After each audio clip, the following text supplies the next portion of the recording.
The wind was the first thing she learned to hate. It was a living entity on the plains, a predator that stripped warmth from her bones and scoured the hope from her heart. For 3 days, the stagecoach had pitched and shuddered across a landscape the color of rust and bone. And for 3 days, the wind had been its merciless accomplice. Alara clutched the reticule in her lap, the thin fabric worn smooth by her anxious fingers. Inside, a single, folded letter was the only map she had to a future she had purchased for the price of her pride and the last of her late husband's meager savings. When the coach finally groaned to a halt, it wasn't in a town. It wasn't even in a settlement. It was beside a solitary, wind-blasted cabin that seemed to be clinging to the earth by sheer force of will. A curl of smoke, thin and gray, was instantly torn from the stone chimney and shredded by the gale. "This is it, ma'am," the driver grunted, not bothering to look at her. His face was a mask of dust and impatience. Silas Black's place. Alara's heart hammered against her ribs. This couldn't be right. The letter had promised a small but growing community, a position in a mercantile, a respectable arrangement. This was nothing. This was the end of the world. "Are you certain?" she asked, her voice a reedy whisper lost in the wind's howl. "Letter says Black. This is Black's land. Ain't another soul for 30 miles in any direction." He heaved her small trunk from the roof and let it drop into the dust with a dull thud. "He's expecting you." Before she could protest further, the man had climbed back onto his perch, cracked his whip, and the coach was lurching away, leaving her utterly alone in the vast, roaring emptiness. The dust it kicked up stung her eyes, mingling with the tears she refused to let fall. She was a statue of bewilderment and terror, her city dress, now grimed and creased, a foolish mockery in this brutal setting. The cabin door opened. The man who emerged was forged from the same unforgiving elements as the land around him. He was tall and broad, but with a leanness that spoke of hard labor and sparse meals. His hair was long and dark, his beard untrimmed, and his eyes, set deep in a weathered face, were the color of a winter sky. They held no welcome. They held nothing at all, a chilling void that seemed to swallow the light. He looked at her, then at the trunk, and a deep line formed between his brows. He hadn't been expecting her. The driver had been wrong. The driver had been a liar. Panic, cold and sharp, pierced through her numbness. This was a mistake, a terrible, catastrophic mistake. He took 2 slow steps toward her, his movements measured and wary, like a man approaching a spooked animal. He stopped a dozen feet away, the wind whipping strands of hair across his face. He didn't speak. The silence stretched, filled only by the screaming wind. Alara's throat was tight with unshed tears. She forced herself to speak, to cling to the last vestiges of decorum. I'm Alara Finch. I believe there has been a misunderstanding. I was sent for by Mr. Silas Blackwood, of Stone Creek." His expression didn't change, but a flicker of something, comprehension, perhaps, passed through his empty gaze. He gave a short, almost imperceptible nod. He understood. He was not Silas Blackwood. She fumbled in her reticule, her fingers trembling so badly she could barely unfold the letter. She held it out to him, a useless, pathetic offering. "It says Stone Creek," she said, her voice breaking. "The driver, he must have." The man, this Silas Black, didn't take the letter. He didn't need to. His eyes met hers, and for the first time, she saw something other than emptiness in them. It was a deep, weary resignation, the look of a man long accustomed to the cruel caprices of fate. He glanced at the darkening horizon, where bruised purple clouds were gathering with an ominous speed. "Storm's coming," he said. His voice was a low rumble, rough from disuse, like stones grinding together. It was the first time he had spoken, and the 2 words carried the weight of a death sentence. She couldn't go back. The coach was gone. She couldn't go forward.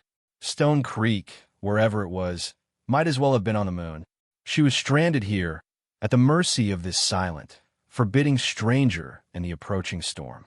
The wind tore at her bonnet, ripping it from her head and sending it cartwheeling into the gray distance.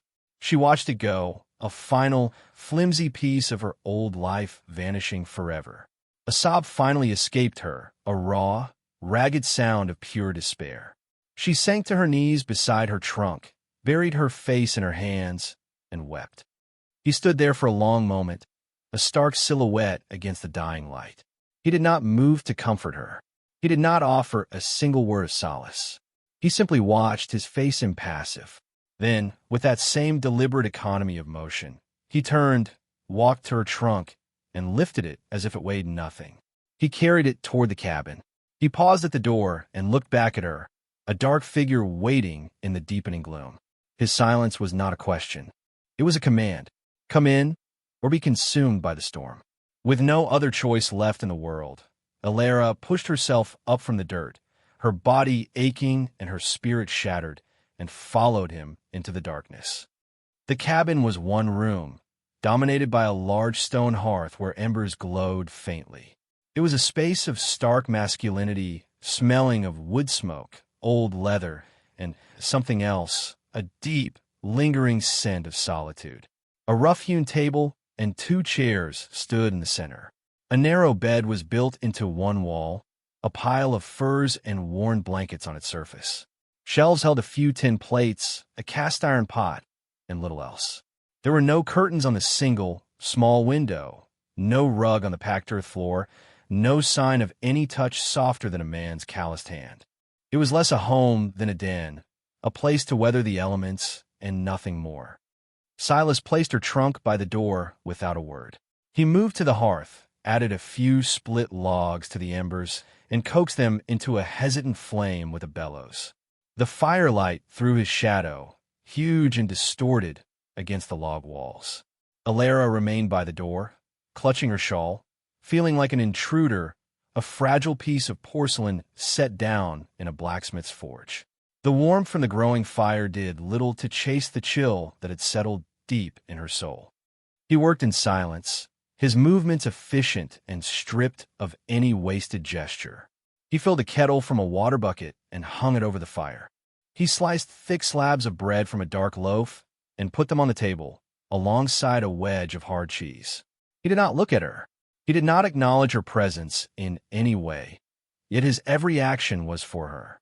He was providing for the stray he'd been burdened with. It was a duty, performed with the same detached competence he might use to mend a fence or shoe a horse. The storm broke. The wind's howl escalated to a demonic shriek, and rain began to lash against the roof and walls in violent, percussive bursts. The world outside the cabin was erased, replaced by a roaring chaos of wind and water. Inside, the small room felt like the last bastion of existence on Earth. Alara finally found her voice again, though it was small and thin. "I am sorry," she said, directing the words at his broad back, "to impose upon you." He paused in the act of sharpening a knife, the rhythmic scrape of steel on stone ceasing for a moment. He turned his head slightly, his profile etched by the firelight. "Nowhere else to go," he stated. It was not an invitation to stay, merely a fact. She took a hesitant step toward the table, her legs unsteady. "The stage doesn't come back. Spring," he said, resuming the sharpening. "If the past is clear." Spring. It was autumn now. Months. The single word fell into the silence between them, heavy and final. The reality of her situation settled over her not like a blanket, but like a shroud. She was trapped here for the winter. Trapped with this man who was a stranger, a ghost in his own home. The little cabin, which had seemed a refuge from the storm, now felt like a cage. He finished his task and moved to the table, gesturing with the knife toward the other chair. In order to eat, she sat, her movements stiff.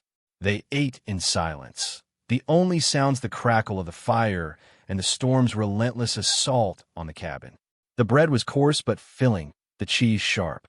He poured hot water into 2 tin mugs, adding a spoonful of coffee grounds to each. The bitter, dark liquid was bracing. She watched him over the rim of her mug. His face, in the flickering light, was a landscape of its own, carved with lines that spoke of sun and wind and sorrows she could not guess at.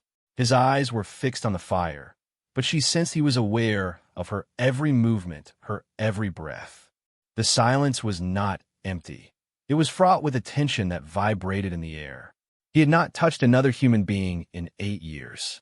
The thought, which had been a line in a letter about a different man, now echoed in her mind with terrifying significance. She was a woman, suddenly and intimately enclosed in the tiny, isolated world of a man who had chosen to live without them.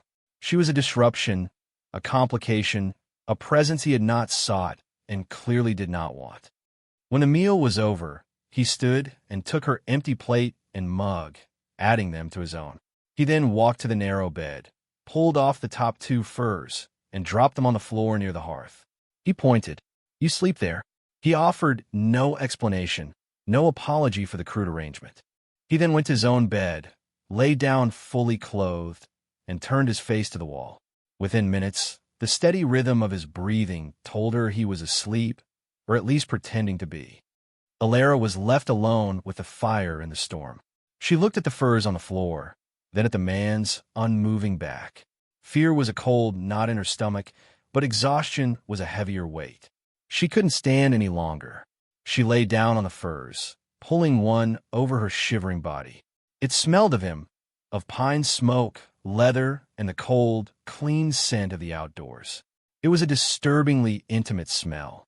She curled into a tight ball, as far from him as the small room would allow, and listened to the storm rage. She was a mistake, a piece of lost mail delivered to the wrong address, and she had no idea how she would survive until spring. Sleep did not come. She simply lay in the firelight, watching the shadows dance, a prisoner in a stranger's keep, wondering if the man sleeping feet away was her reluctant savior or her unknowing jailer. The days bled into one another, marked only by the rising and setting of a sun she rarely felt. The storm passed, leaving a world scrubbed clean and achingly cold. Silas Black moved through his days with the relentless, unvarying rhythm of a pendulum. He rose before dawn, his movements quiet but absolute, a force of nature awakening. He would tend to his few livestock, a milk cow and 3 shaggy horses in a lean-to barn, chop wood and check his trap lines. He moved with a purpose that seemed to come from a place deep within, a habit of survival so ingrained it had become his entire existence. Alara existed on the periphery of his world. In the first week, she did little more than huddle by the fire, wrapped in a fur, feeling useless and exposed. She was an ornament, and a broken one at that. The silence in the cabin was profound. It pressed in on her, amplifying the sound of her own breathing, the frantic beat of her own heart. He rarely spoke, and when he did, it was in clipped, functional pronouncements. "Water's low. More would mend this." He would leave a torn shirt or a pair of socks on the table. A silent command she felt compelled to obey, if only to have a task, a reason to move her hands. Her own clothes were hopelessly inadequate, her fine wool dress and thin shoes a testament to a life that no longer existed. One morning, after a week of watching her shiver, he opened a large, dusty trunk in the corner. Not hers, but one that had clearly been closed for a very long time. He pulled out a pair of men's trousers, a thick wool shirt, and a pair of hide boots lined with fleece. They were worn, but clean and carefully stored. He laid them on the table without a word and left the cabin. Alara stared at them. They were a gift of pure practicality, yet they felt like something more. An acknowledgement, an acceptance of her continued presence. She changed out of her dress, the rough wool of the shirt scratching her skin, the trousers absurdly large. But they were warm. For the first time since her arrival, she felt a measure of physical comfort. When he returned, he glanced at her once, his gaze lingering for a fraction of a second on the way the clothes hung from her slight frame, and then looked away. But she had seen it, a flicker in the frozen depths of his eyes. Slowly, tentatively, she began to carve out a space for herself in his stark life. It began with the food. His cooking was for sustenance alone, boiled meat, dry bread. One afternoon, while he was out, she found a small sack of withered carrots and onions in the root cellar beneath the floorboards. She spent hours carefully preparing a stew, adding herbs she found hanging, dried and forgotten, from the rafters. She tended the pot, stirring it, Tasting it, the simple domestic act a balm to her frayed nerves. When he came in that evening, stamping the snow from his boots, the rich aroma met him at the door. He stopped, his body going unnaturally still. He looked from the steaming pot to her, and his face was unreadable. For a terrible moment, she thought she had overstepped, that she had trespassed on some unspoken rule of his solitude. He sat at the table, and she ladled the stew into his bowl. He ate slowly, deliberately. He finished the first bowl, and then, in a gesture that felt as loud as a cannon shot in the silent cabin, he pushed his bowl forward for more. He did not say thank you. He did not say it was good, but he ate it all. From that day on, the cooking became her domain. She began to clean, to bring a semblance of order to the cabin's Spartan chaos. She scrubbed the table until the wood grain showed through the grime. She washed the soot from the window pane, letting in a sliver more of the pale winter light. She swept the floor, straightened the shelves, folded the blankets. She was not making it a home, not yet. She was simply making it bearable. She was fighting back against the entropy of his loneliness. One day, while searching for rags, she opened the trunk he had taken the clothes from. Beneath a layer of moth-eaten blankets, her fingers brushed against something hard and smooth. It was a small, exquisitely carved wooden bird, its wings half spread, as if in mid-flight. It was worn smooth from being held, the details softened with time. It was a thing of beauty and love in a place that had neither.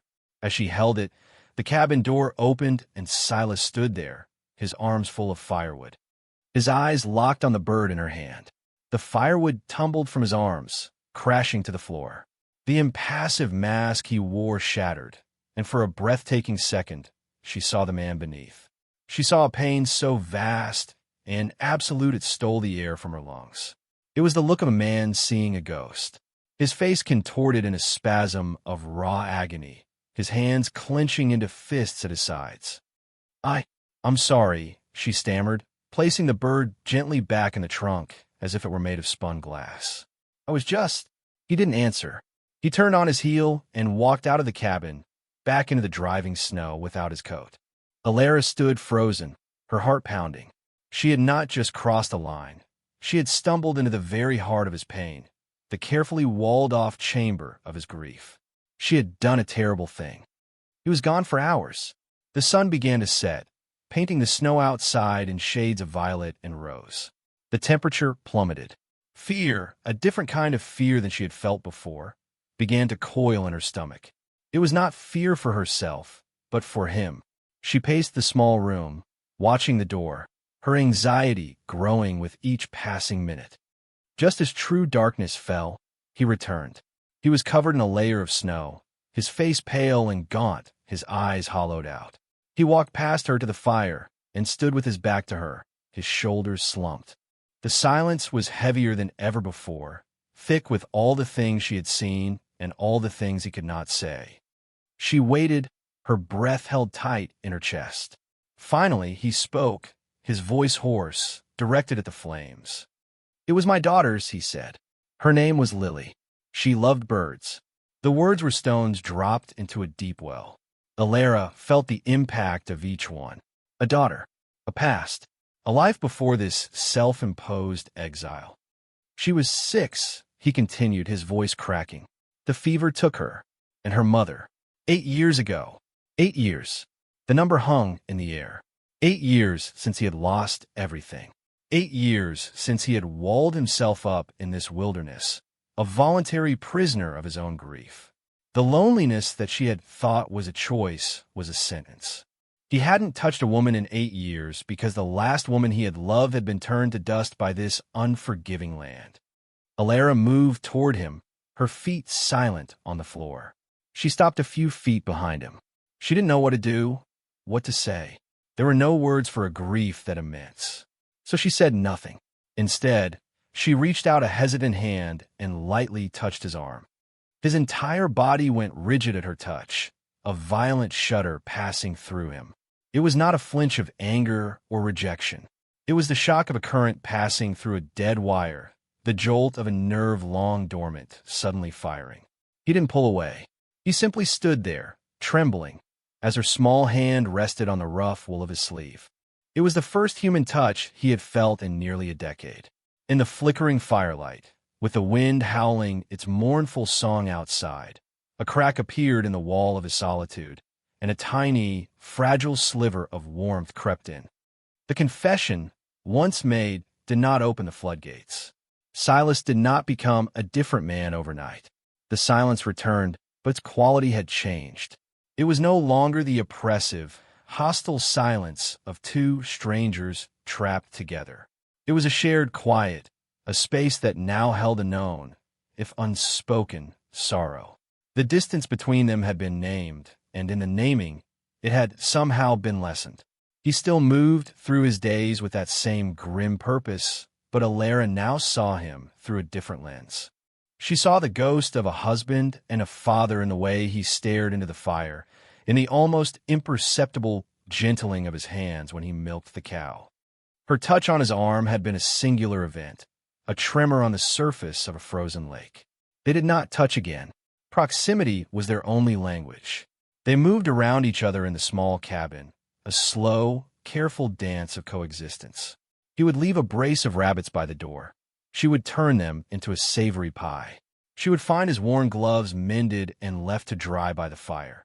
He would notice the pot of water she'd set to heat for washing was already warm.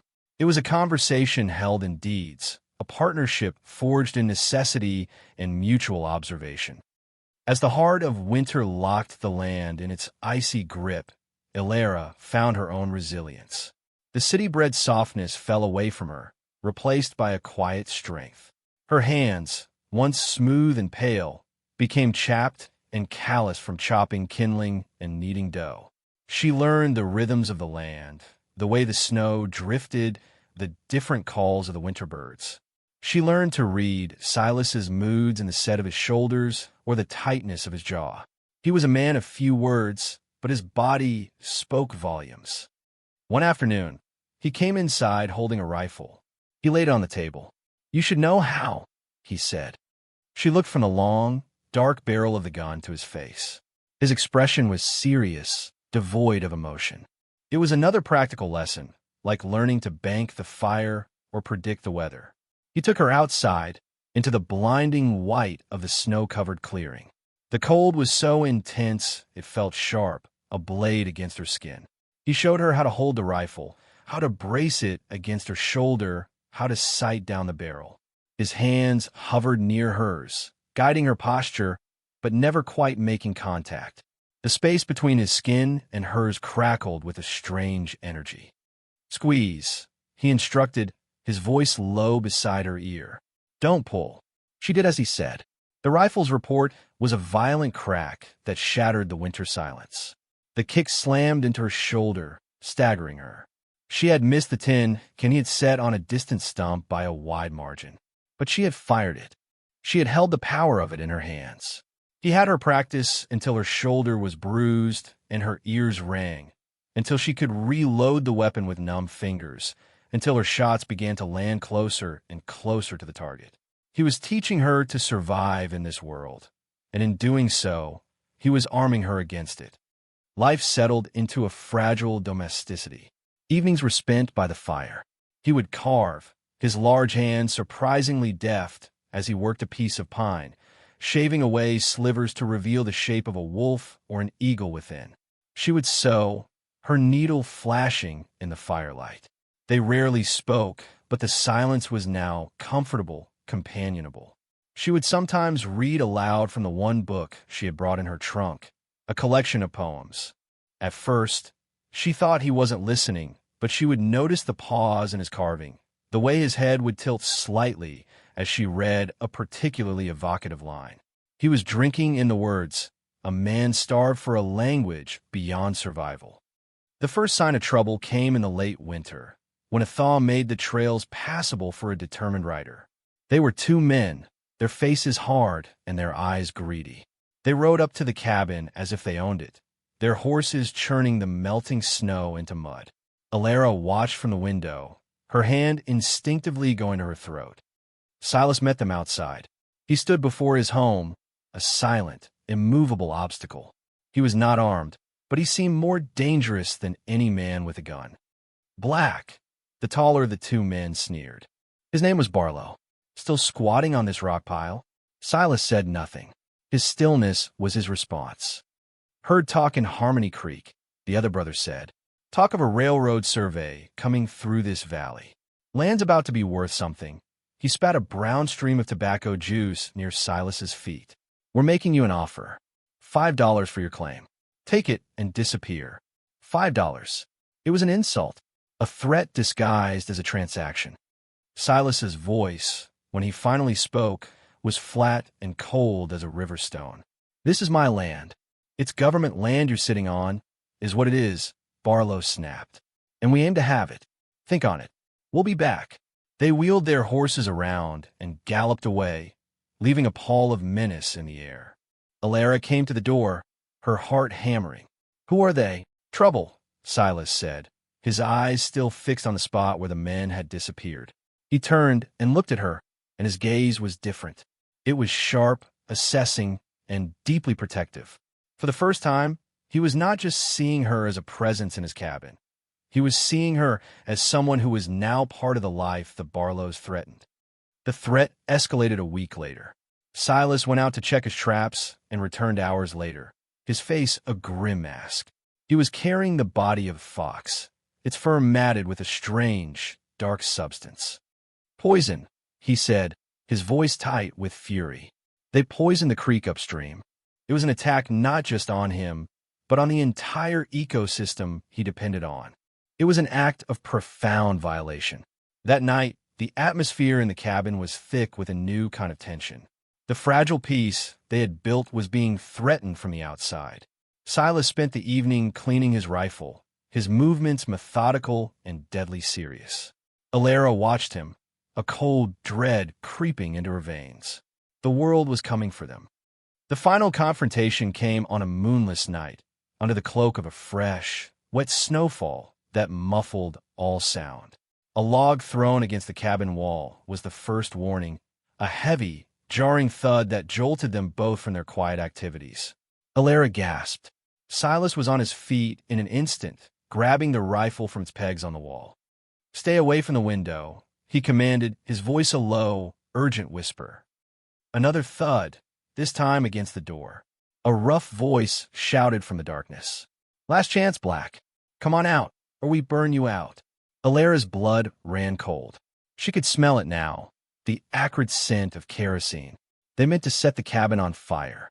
Everything they had, this small, hard-won sanctuary, was about to be consumed by flames. Silas moved to the door, pressing his back against the wall beside it. He was a hunter, waiting, but they were trapped. Outside, she could hear the crackle of a torch. Panic seized her, hot and suffocating. This was it. This was how it ended. Then she saw the second rifle, the one he had taught her to use, propped in the corner. His words echoed in her mind. Squeeze. Don't pull. Her terror gave way to a cold, clear resolve. She was no longer the frightened woman who had arrived in the dust. This was her home. He was her. She didn't have a word for what he was, but she would not let these men take him or this life from her. She picked up the rifle. It was heavy, solid in her hands. She moved to the small window on the opposite wall, the one that looked out toward the barn. Through the swirling snow, she could see the silhouette of the second Barlow brother, holding a lit torch near the barn's hay-filled loft. In the front, Silas kicked the door open and fired into the darkness. A scream of pain and surprise answered him. The first Barlow was hit.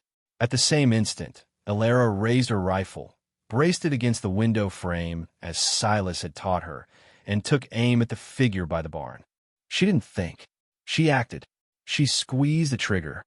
The rifle bucked against her shoulder, but this time she was ready for it. The night exploded in a flash of orange and a deafening roar.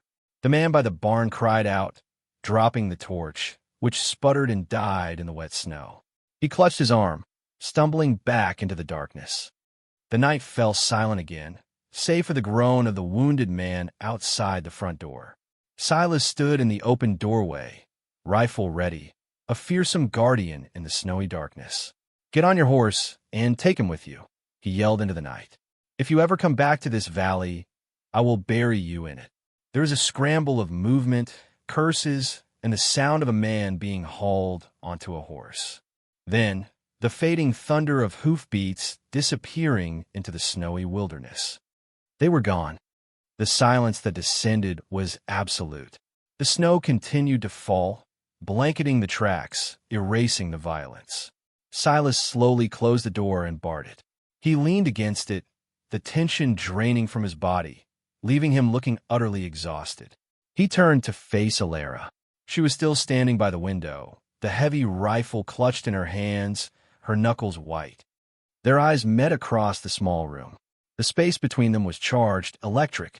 They had faced death together. They had protected each other.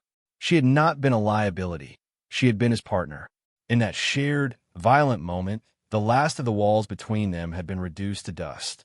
He saw not a fragile woman, not a mistake, but an equal. And she saw in his eyes not emptiness or sorrow, but a raw, profound gratitude and something else, something deeper and more terrifying and more wonderful than anything she had ever known. The aftermath of the attack was a strange, suspended quiet.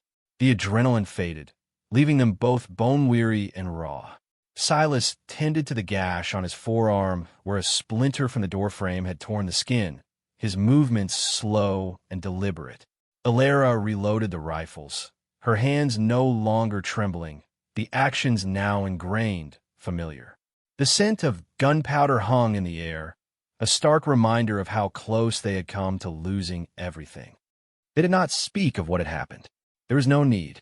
The event was a chasm they had crossed together, and the landscape on this new side was irrevocably changed. When Silas finally sat at the table, he didn't stare into the fire as he usually did. He watched her. He watched as she moved about the cabin, her presence no longer an intrusion, but an integral part of the room's fabric. He watched her as if seeing her for the first time. She made coffee, her hands moving with a newfound certainty. She placed a mug before him, and their fingers brushed as she set it down. It was the briefest of contacts, skin against skin, but it sent a shockwave through the quiet room. He did not pull back. His gaze lifted from her hand to her face, and his eyes, those winter sky eyes, were filled with a startling clarity. The ghost that had haunted them for so long had receded. He cleared his throat, the sound rough in the stillness. "You were brave," he said. The words were an effort, wrenched from a place of deep sincerity. "You taught me," she replied softly, her voice steady. He looked down at his hands, calloused and scarred, resting on the rough-hewn table. He seemed to be searching for words he had not used in years, like a man trying to remember a forgotten language. When they were gone, he began, his voice low and halting, "Lily and Sarah, I came out here to be forgotten. I thought if I was far enough away, the world would just leave me be. I wanted the silence. I wanted the emptiness. For 8 years, that's all I had." He looked up at her, and the vulnerability in his face was breathtaking.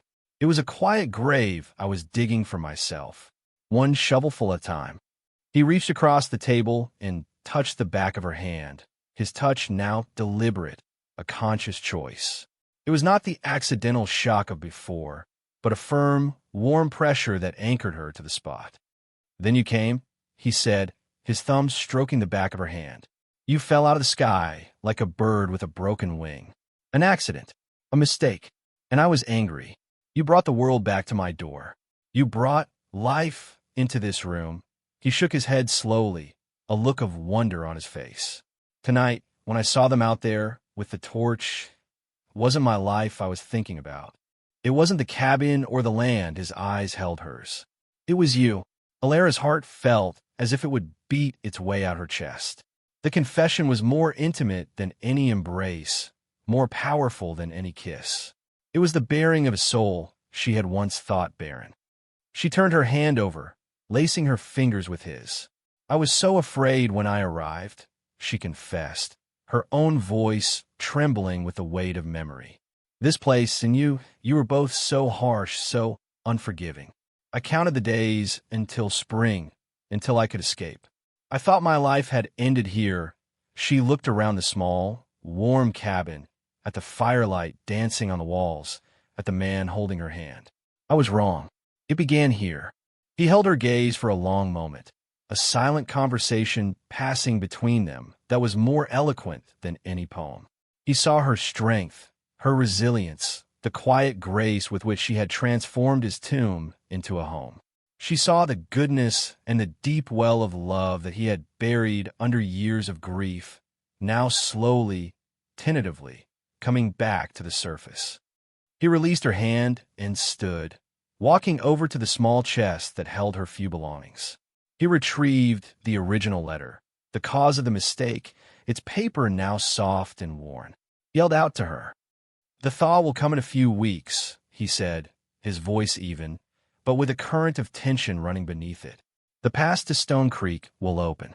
The stage will run again." He was giving her a choice.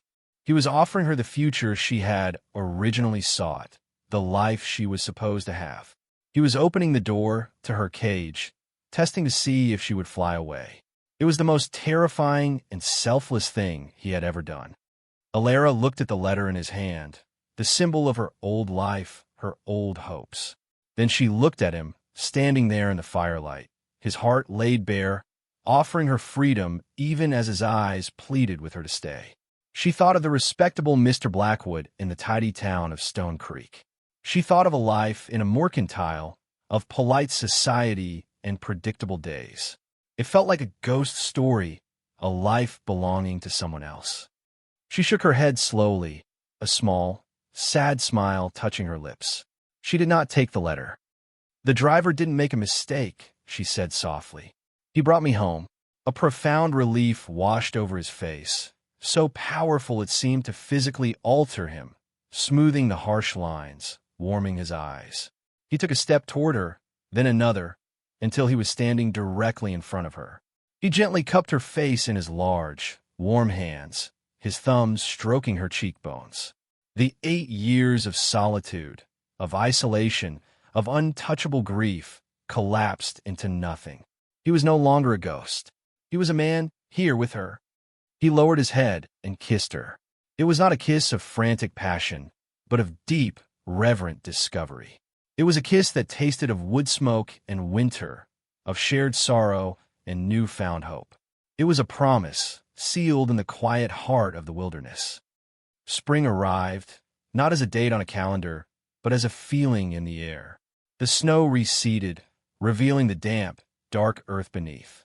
The creek, now cleansed and running full, sang a new song.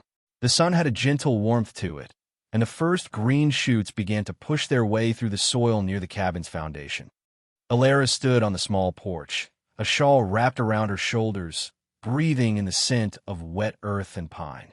The world no longer felt menacing. It felt possible.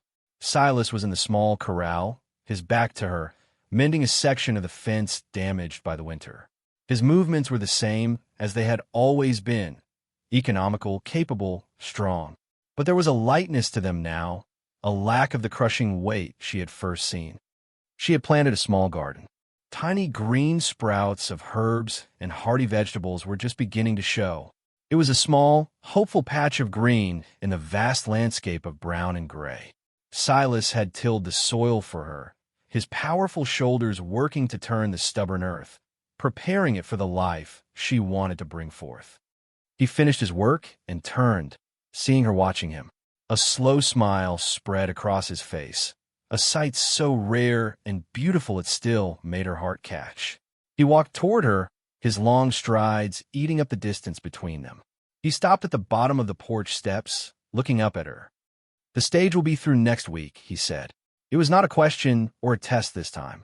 It was just a fact, a piece of news from the outside world that no longer had the power to disrupt their own. "Let it go by," she said, smiling back at him. He mounted the steps and took her hand, his palm rough and warm against hers. Together, they stood and watched the sun climb higher in the vast blue sky.